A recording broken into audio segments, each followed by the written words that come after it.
from the World Trade Center site on Manhattan Island. By using a professional illustration software, we can determine the camera's distance. 600 meters is approximately 20 millimeters on this map, giving us a 30 meters per millimeter scale. 1,800 feet comes to approximately 18 millimeters, giving us a 100 feet per millimeter scale. Next, we measure the diagonal distance to be approximately 104 millimeters. If we multiply this distance by our metric scale, we get a 3,120 meter distance. Our imperial scale gives us a 10,400 foot distance. Adjusting for the 65-degree morning temperature, the speed of sound in air is approximately 343 meters per second, giving us a sound delay of 9.1 seconds. 1,124 feet per second yields a 9.3 second delay. Averaging the two results gives us 9.2 seconds required for the sound from the World Trade Center to reach Rick's camera at Frank Sinatra Pier, roughly 1.8 miles away. To adjust for the World Trade Center sound delay caused by the estimated 1.8 mile distance from the World Trade Center to the camera's location, we must subtract 9.2 seconds. Please note that people beside the camera will begin to react 9.2 seconds earlier than they actually did. To compensate for the speed of sound, we must shift the audio track earlier by 9.2 seconds, or 9 seconds plus 6 frames of video. Next, we will add 9.2 seconds of video to cover the sound. Digital audio meters will illustrate the volume peaks of significant sound pressure waves. A high level plus short duration gives us an energy wave pulse traveling across the water in a direct line of sight 1.8 miles to the camera at Frank Sinatra Pier. I passed through a couple of parks and on some of the streets, and before, when I reported about an hour ago, there were people at their gas pumps who turned to look at the smoke that was coming from the city. Folks stepping out of bodegas and stores to look.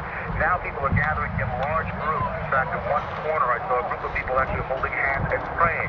As I stand on the Manhattan Bridge, which is closed, it is open to pedestrian traffic. Some people are walking across, but there's just no way for them to, as I look out, something is that I can't see.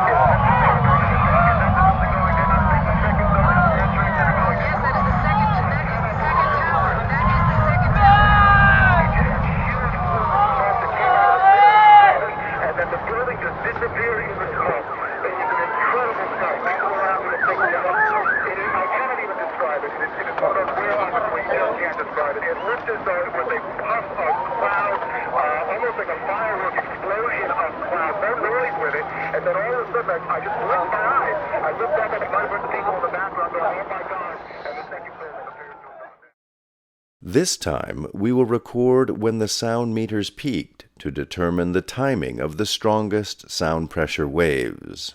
The original digital sound recording contains very significant peak events of short duration, typical of drum beats and high-speed, high-power explosives.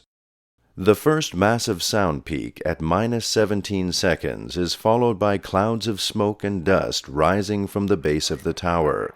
An internal and cascade series of sharp peaks are also evident before and during the tower's fall.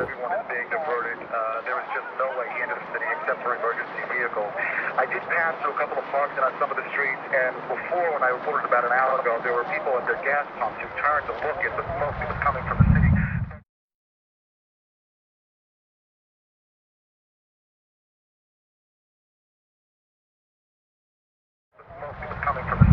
Folks stepping out of bodegas and stores to look.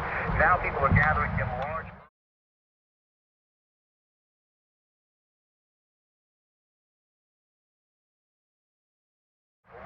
Now people are gathering in large groups. In fact, in one corner I saw a group of people actually holding hands and praying.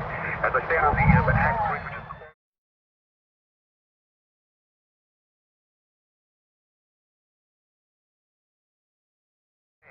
As I stand on the Manhattan Bridge,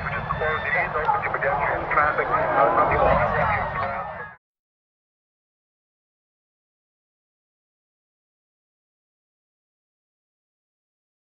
Traffic. Some people are walking around, but there's just no way for them to. I don't look out something.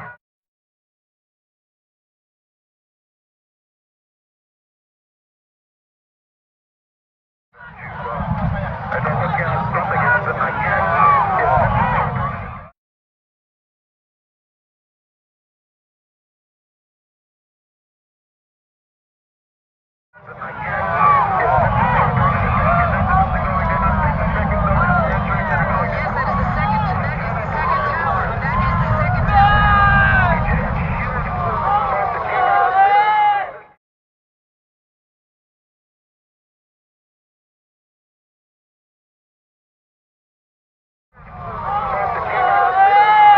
And then the building just disappeared in the smoke.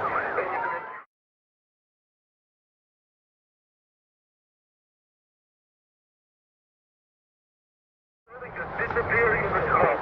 It is an incredible sight. People around me are picking it up. I cannot even describe it. It is one of those rare moments where you just can't describe it.